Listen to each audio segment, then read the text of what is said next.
사도행전 19장 1절로 20절 오늘 주신 말씀입니다. 사도행전 19장 1절로 20절 우리 하나님의 말씀을 같이 합독하겠습니다.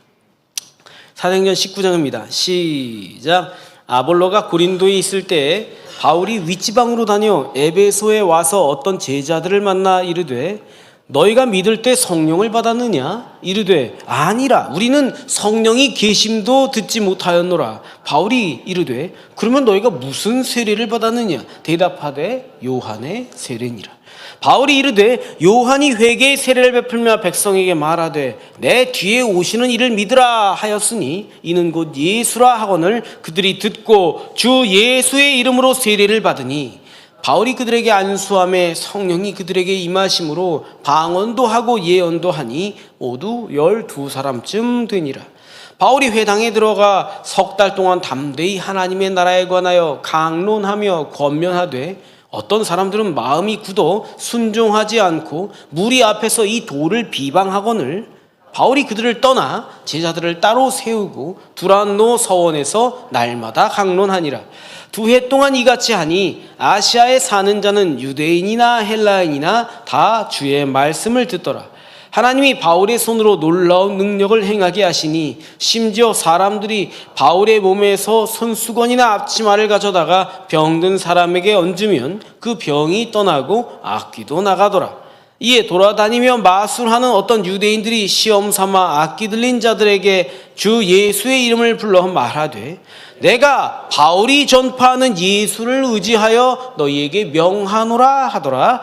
유대의 한 제사장 스게와의 7 아들도 이 일을 행하더니 악기가 대답하여 이르되 내가 예수도 알고 바울도 알거니와 너희는 누구냐 하며 악기 들린 사람이 그들에게 뛰어올라 눌러 이기니 그들이 상하여 벗은 몸으로 그 집에서 도망하는지라. 에베소에 사는 유대인과 헬라인들이 다 이 일을 알고 두려워하며 주 예수의 이름을 높이고 믿은 사람들이 많이 와서 자복하여 행한 일을 알리며 또 마술을 행하던 많은 사람이 그 책을 모아가지고 와서 모든 사람 앞에서 불사르니 그 책값을 계산한 즉 은 5만이나 되더라. 이와 같이 주의 말씀이 힘이 있어 흥왕하며 세력을 얻으니라. 아멘. 한 주간 평안하셨습니까?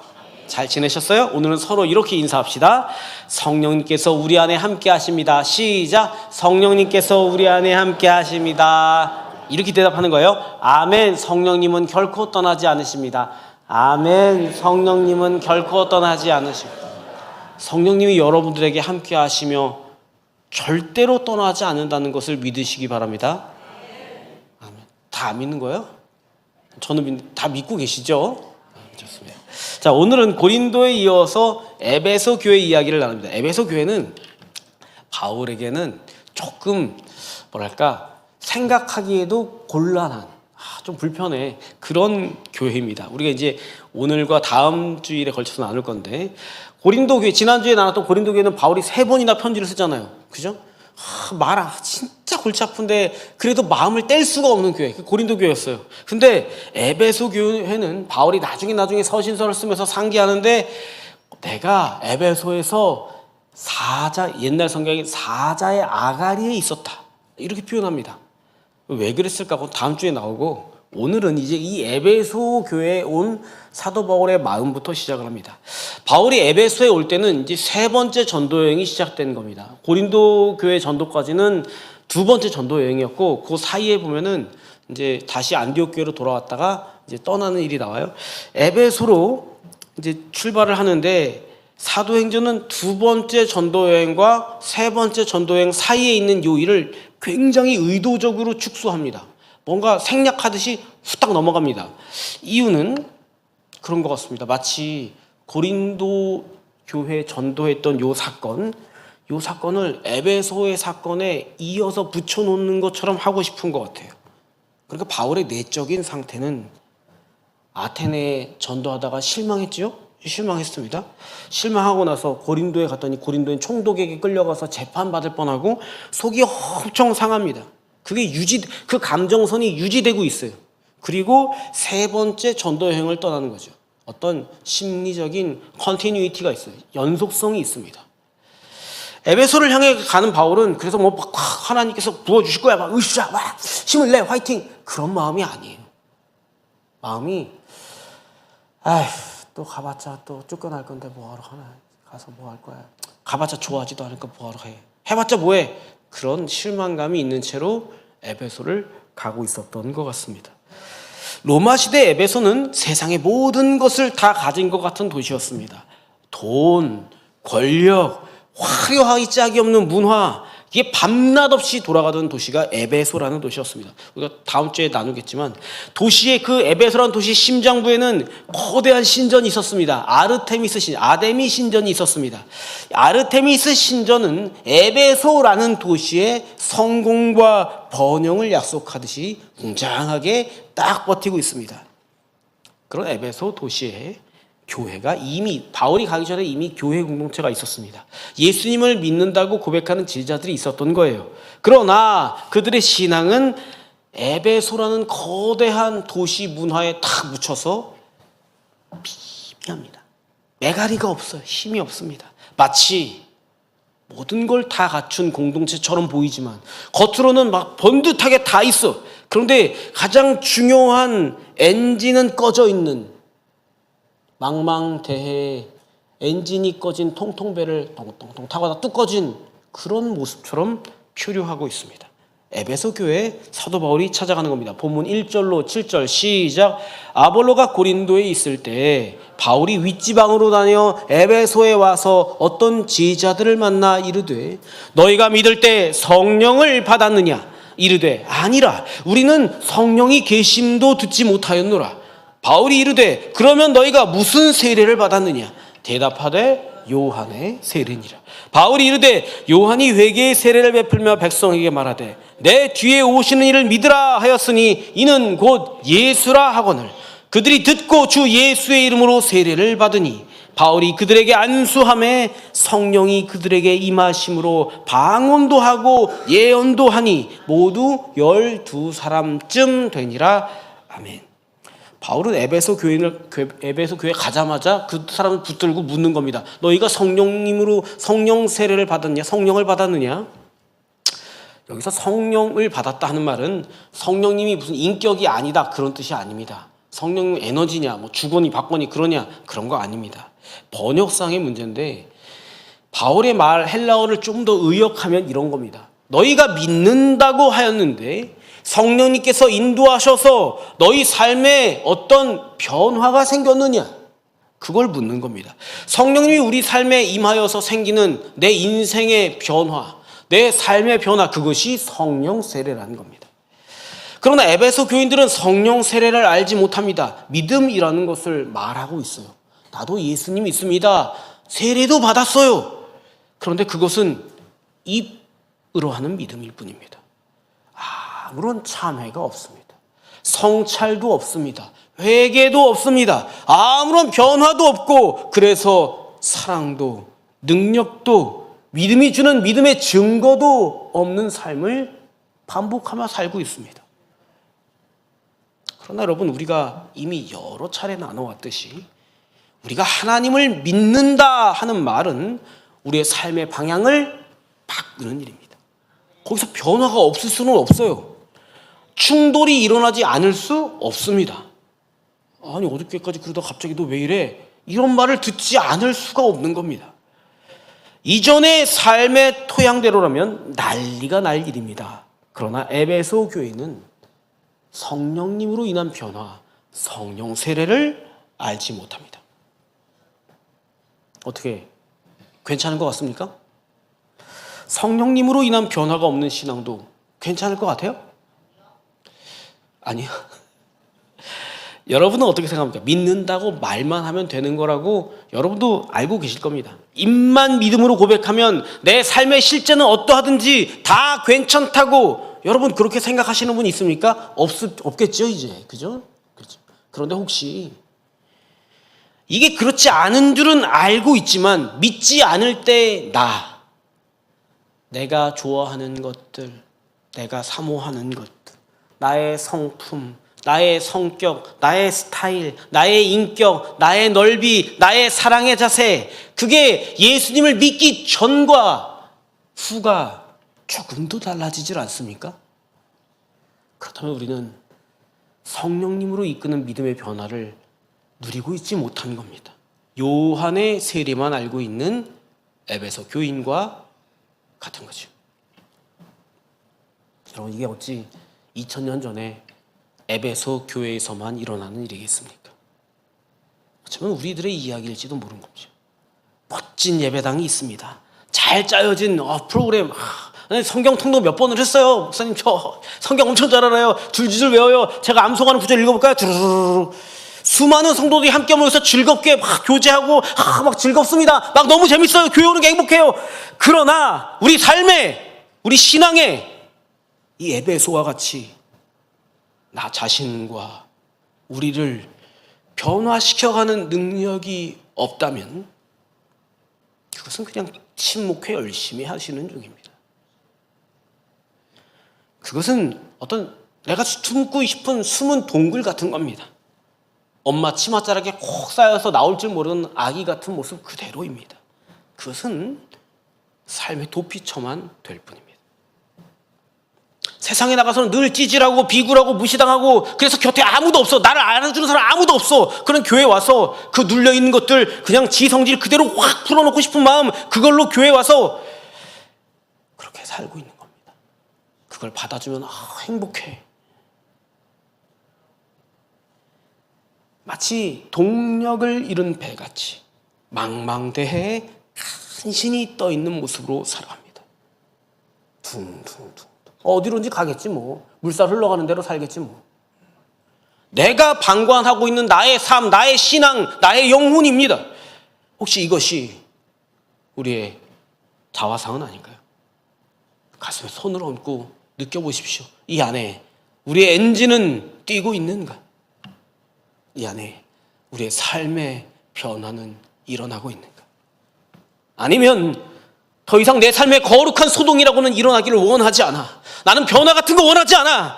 세상의 아픔에 공감하고 싶지 않아. 나의 눈앞의 문제만, 이것만 급급하고 이것만 열중해. 이것만 어떻게든 이번만 한 번만 넘기면 난 잘 될 것 같아.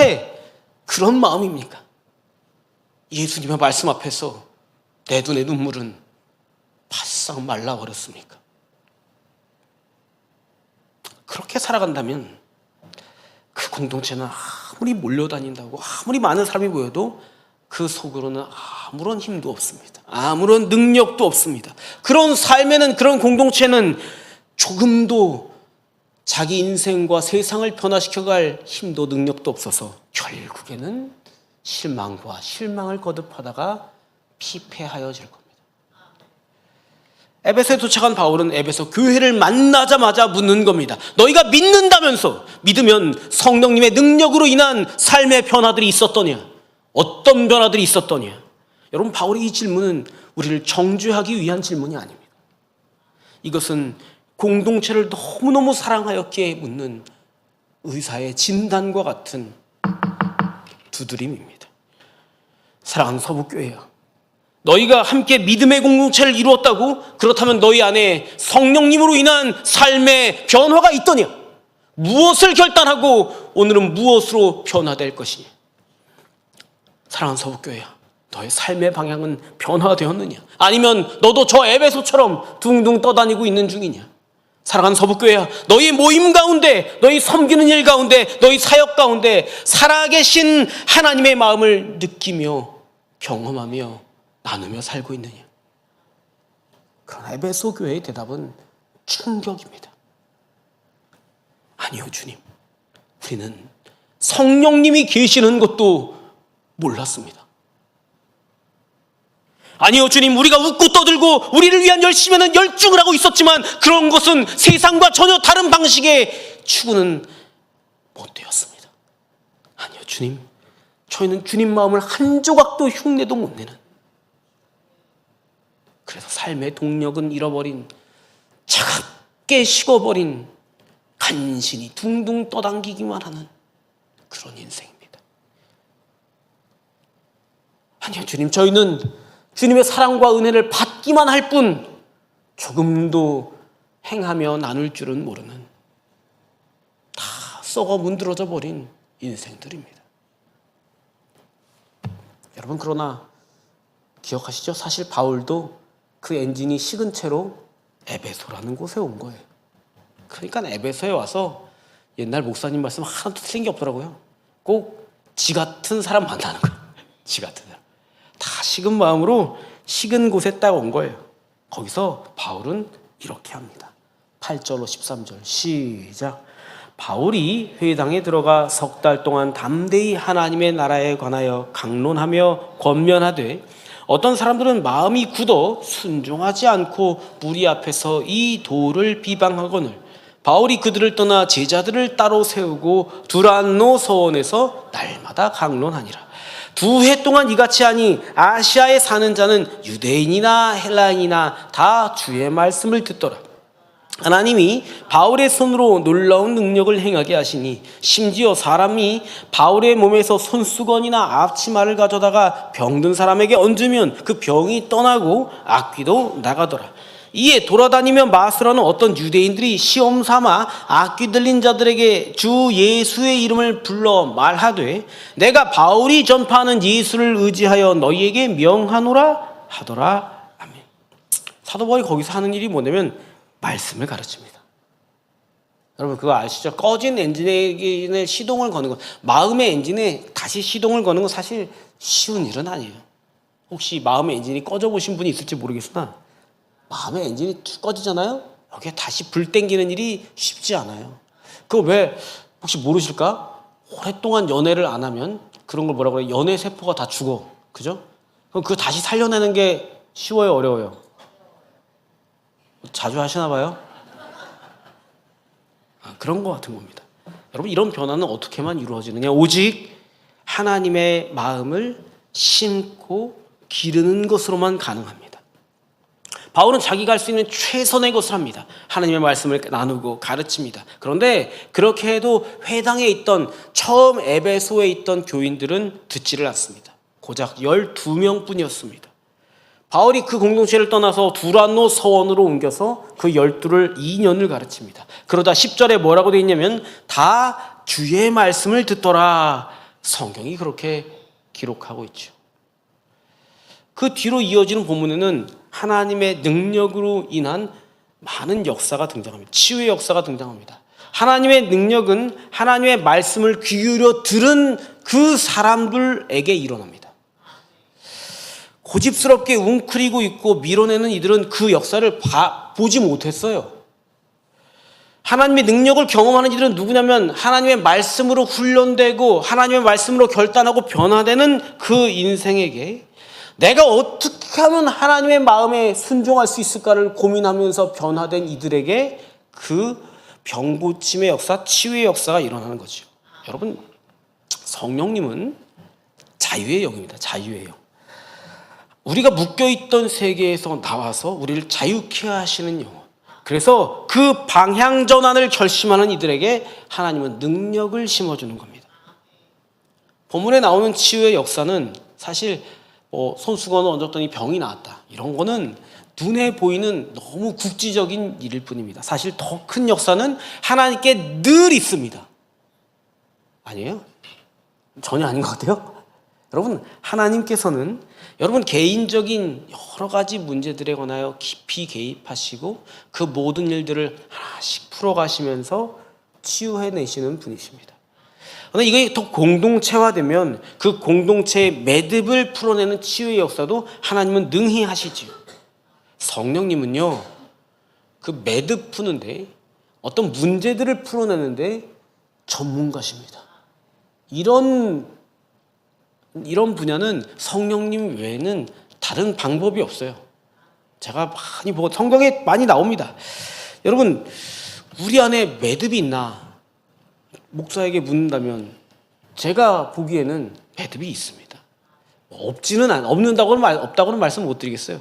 있습니다. 겉으로는 티가 안 나지만 우리가 외형만 가지고서는 안에 있는 매듭들을 볼 수가 없듯이 그런 겁니다. 우리의 매듭이 뭐가 있을까요? 우리 얘기가 아니고 그냥 이런 것들이 있다는 겁니다.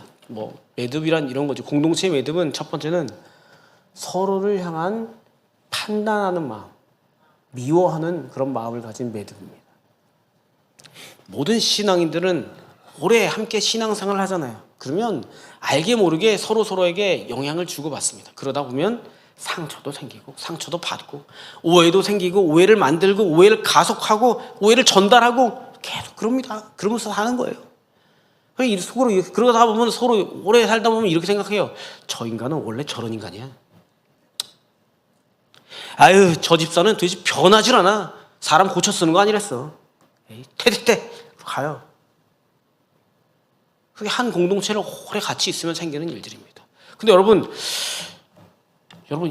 다 형제 자매가 있으신 분들이 많죠? 형제 자매끼리 잘하면 어떤 일이 생겨요? 그렇죠? 서로 한 번도 안 싸웠다. 나는 내 형제가 있는데 한 번도 안 싸웠다. 손 한 번 들어봐 주세요.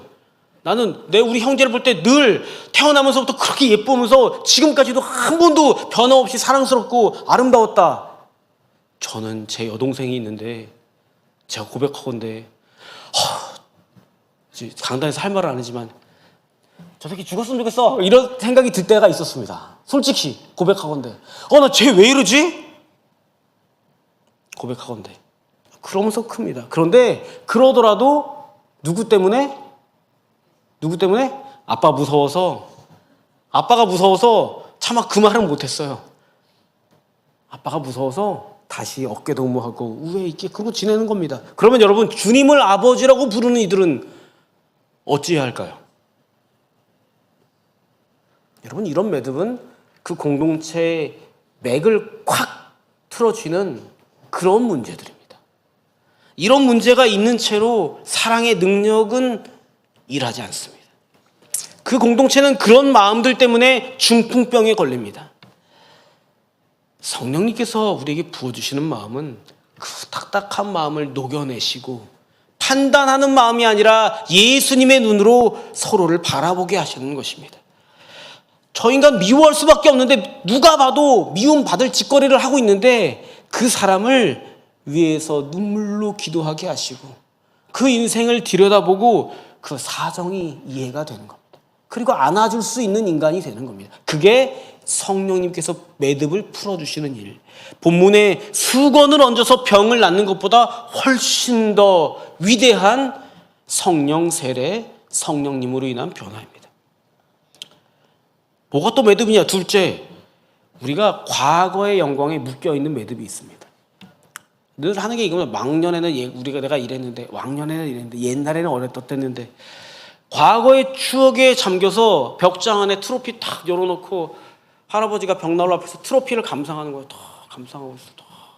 난 옛날에 내가 저기서 우승했었는데 내가 나가서 테니스 때 1등 했었는데 내가 골프도 내가 싱글 했는데 금방 했는데 트로피 감상을 하느라고 지금 나에게 말씀하시는 하나님의 음성에는 귀를 닫는 겁니다. 여러분 이것은 우리가 나이가 들어서 그러는 거 아닙니다. 그것은 왜 그러느냐? 내가 하나님에 대한 기대를 이미 먼저 포기해버렸기 때문에 그렇게 되는 겁니다. 그래서 하는 게 뭐예요? 자꾸 옛날 얘기, 시간을 자꾸 돌려요. 여러분 생각해 보세요. 시간을 거꾸로 돌리는 게 쉬울까요? 아니면 내 마음을 열고 나아가는 게 쉬울까요? 거꾸로 도는 게 쉬워요? 타임머신 개발했나 보다. 내가 몰랐네 그걸. 나 타임머신 개발한 줄은 몰랐어. 시간을 거꾸로 돌리는 게 쉬워요? 나를 바꾸는 게 쉬워요? 간단한 건데 우리는 다 뭐를 보냐면 시간을 거꾸로 돌리기를 계속 원합니다. 계속 죽으라고 원합니다. 나를 바꾸고 싶지 않으니까. 너무 힘드니까. 성령님은 추억의 영이 아니고 창조의 영입니다. 이건 제 말이 아니고 위르게 몰트만 목사님의 얘기예요. 성령님은 우리가 과거의 매듭을 풀어내고 공동체를 위해서 새로운 한 걸음을 걸어가라고 늘 말씀하시는 분입니다. 세 번째 매듭은 뭐냐면 세상을 향한 두려움의 매듭이 있어요. 여러분 교회를 동굴로 여기는 사람들이 있습니다. 교회에 숨어들어서 우리들끼리 삶이 부흥인 것처럼 이게 재밌으면 부흥이야. 우리가 재밌어야 모이지. 그렇게 생각하는 것. 교회의 존재 목적을 그 우리끼리로 만드는 사람들이 착각하는 사람들이 여전히 세상에는 많이 있습니다. 맞아요. 어떤 점에서는 세상에서 다친 우리들을 주님께서 안아주시는 곳이 교회 공동체이기도 하지요. 그런데 여러분 예수님이 우리를 안아주실 때는 다시 도전하라고 안아주시는 겁니다. 세상에 어떤 아버지가 막 뜀박질하다가 자빠진 아들을 부둥켜 안고 아들아 너 다시는 걸으면 안 돼, 뛰면 안 돼, 내가 너 안고 살 거야, 영영 쪽쪽 빨면서 살 거야, 그런 애비가 있습니까? 그 아이를 장애인으로 만드는 거 아니에요? 멀쩡한 애를? 교회는 안아주시는 것이긴 하지만 담대하게 세상을 향하게 나가게 하시는 것이다. 세상의 비난이 두려워서 복음의 야성을 잃어버린 얘기, 실패할까 봐 두려워서 안전한 울타리에 안주하려고 하는 우리들에게 하나님은 찾아오셔서 두려움의 영이 아니라 능력의 영으로 찾아오셔서 저 문을 열고 나가서 세상의 가장 어두운 곳에 가서 너희가 빛이 되어주라고, 썩은 내가 진동하는 곳에 가서 너희가 소금이 되어주라고 우리에게 말씀하시는 분이 성령님이십니다. 여러분, 이것이 성령 세례의 증거들이에요. 바울도 그렇게 변화되는 에베소 교인들을 보면서 자기도 자기 꺼져버린 엔진에 불을 땡기고 있습니다. 시동이 걸리고 있습니다. 그런데 그런 성령님의 역사를 보면서 꼭 그런 이들이 생깁니다. 껍데기를 흉내내는 이들. 본문 14절로 19절 시작. 유대의 한 제사장 이 일을 행하더니 악귀가 대답하여 이르되 내가 예수도 알고 바울도 알거니와 너희는 누구냐 하며 악귀 들린 사람이 그들에게 뛰어올라 눌러 이기니 그들이 상하여 벗은 몸으로 그 집에서 도망하는지라. 에베소에 사는 유대인과 헬라인들이 다 이 일을 알고 두려워하며 주 예수의 이름을 높이고 믿은 사람들이 많이 와서 자복하여 행한 일을 알리며 또 마술을 행하던 많은 사람이 그 책을 모아가지고 와서 모든 사람 앞에서 불사르니 그 책값을 계산한 즉 은 5만이나 되더라. 아멘. 성령님으로 인하여 우리 삶의 변화가 일어나면 그걸 사람들이 보면서 그 일을 마술 같은 일이라고 착각합니다. 껍데기만 보는 거죠. 그 일을 위해서 하나님의 말씀을 배우고 순종하고 훈련하고 그 일을 반복했던 길고 지루한 시간은 사람들은 관심이 없습니다. 그 나타난 결과만 딱 달콤한 것만 딱 쫓아와요. 다 거의 다 그럽니다. 겉만 흉내내는 사람은 세상 언제나 어디에나 있습니다. 근데 여러분, 그렇게 될 일인가요? 그게? 되겠어요?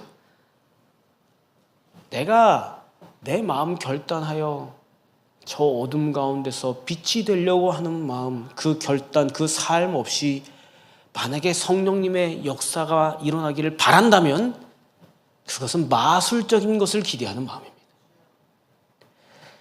하나님의 말씀에 귀를 기울이고 순종하면서 거기에 목숨 걸고 살아내는 겁니다.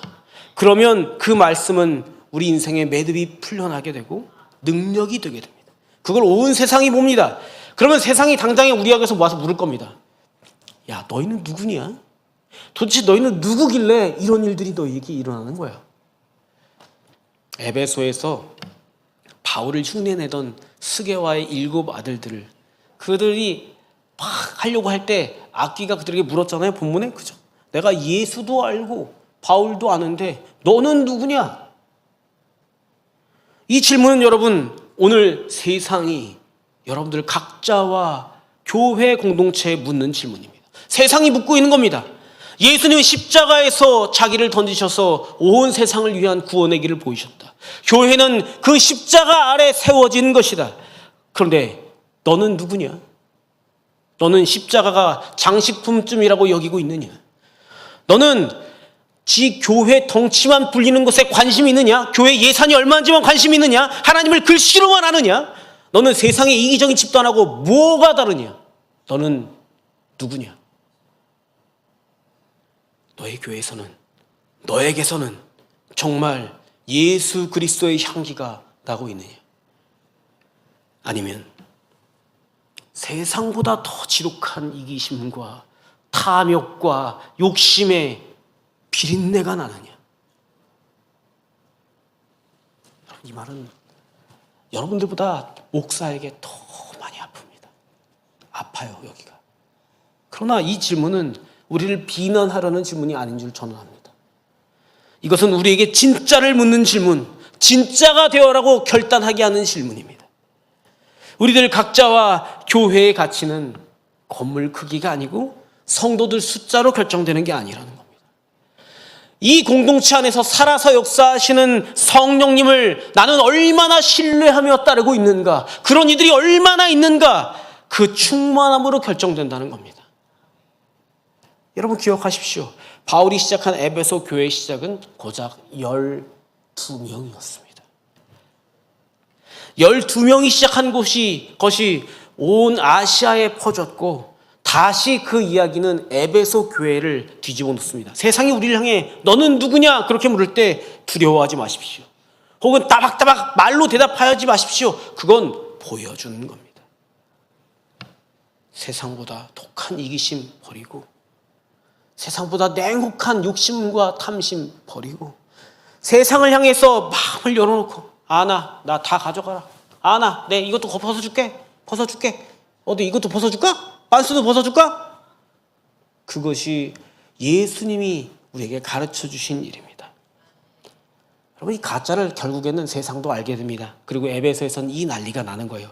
마술하던 사람들이 겉만 흉내내면서 하나님의 능력을 가짜로 따르려고 했던 마술사들이 이걸 알게 됩니다. 그리고 나서 자기가 그동안 모은 마술책을 싹 다 모아놓고 불태웁니다. 가격이 얼마예요? 19절. 가격이 얼마예요? 은 5,000원? 얼마요? 은 5만. 은 하나, 한 데나리온을 요즘 물가로 환산을 하면 한 15만 원 정도 됩니다. 요즘 물가로 환산하면. 그럼 은 5만 원 얼마예요? 빨리 계산해봐요. 은 5만. 계산 빠른 사람. 얼마? 75억. 75억쯤 됩니다.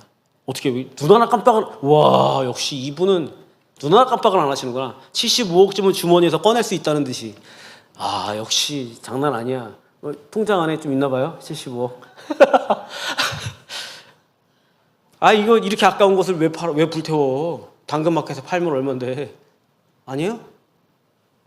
여러분, 에베소의 영적 대각성은 12명의 결단한 이들이 하나님의 말씀을 듣고 거기서 시작해서 온 아시아에 퍼지고 다시 에베소로 돌아와서 마술이 전부인 것처럼 껍데기만 알고 살아가는 모든 에베소 사람들이 자기의 전 재산이었던 마술책을 쌓아놓고 불태우는 일로 절정에 이릅니다. 성령 세례란 그런 것입니다. 여러분과 저의 가치 체계, 내가 소중히 여기는 것들 자체가 완전히 바뀌는 겁니다. 인생의 기준, 꿈, 비전이 바뀌는 겁니다. 믿음, 복음, 성령으로 인한 세례라는 것은 그런 것이죠. 여러분, 우리도 마술책들을 좀 불태워야 합니다. 여러분들에게 마술책들이 다 하나씩은 있으세요? 없다고요? 다 각자 하나씩은 있으세요. 여러분, 그게 뭐냐면 인간적인 방법, 내가 옳다고 생각한 방법들, 그 모든 게 내 마술책입니다. 하나님이 아닌 건데 내가 하나님의 뜻이 아닌 줄 알고 있어. 그래도 이렇게 하는 거예요, 목사님. 이렇게 하면 돼야 이렇게 혀. 그거 마술책이라는 겁니다. 더 이상 기도하지 않습니다. 내 방법이 맞거든. 이 방법대로 해달라고 주님께 간구하지 하나님의 뜻을 구하며 기도하지 않습니다.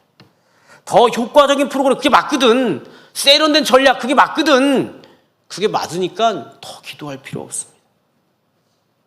마술책입니다. 또 이런 마술책도 있습니다. 성공주의 신앙.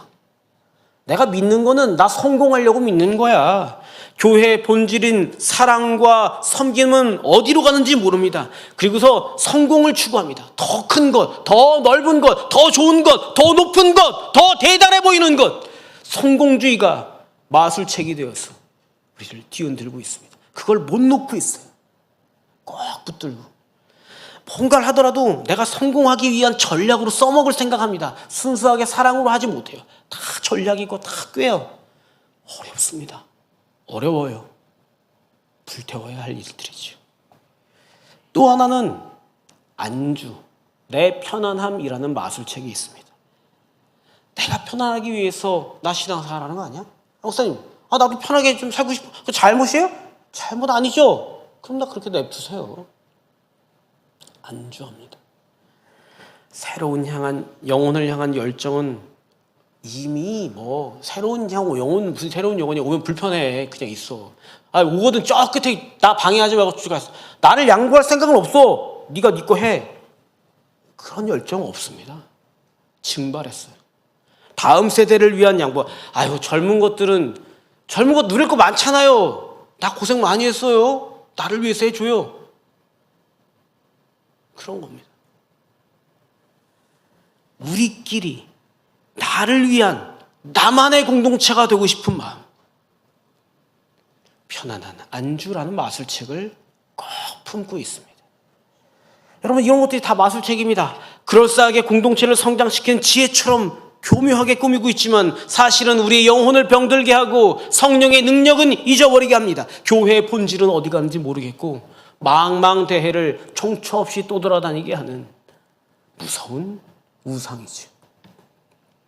오늘 성령님께서 우리 공동체에 도전하십니다. 사랑하는 나의 서북교회, 이제 그만 너희들의 마술책을 좀 내려놓으면 안 되겠냐? 그거 좀 불태워버리면 안 되겠냐? 그게 그렇게 소중해서 못 놓을 것 같냐?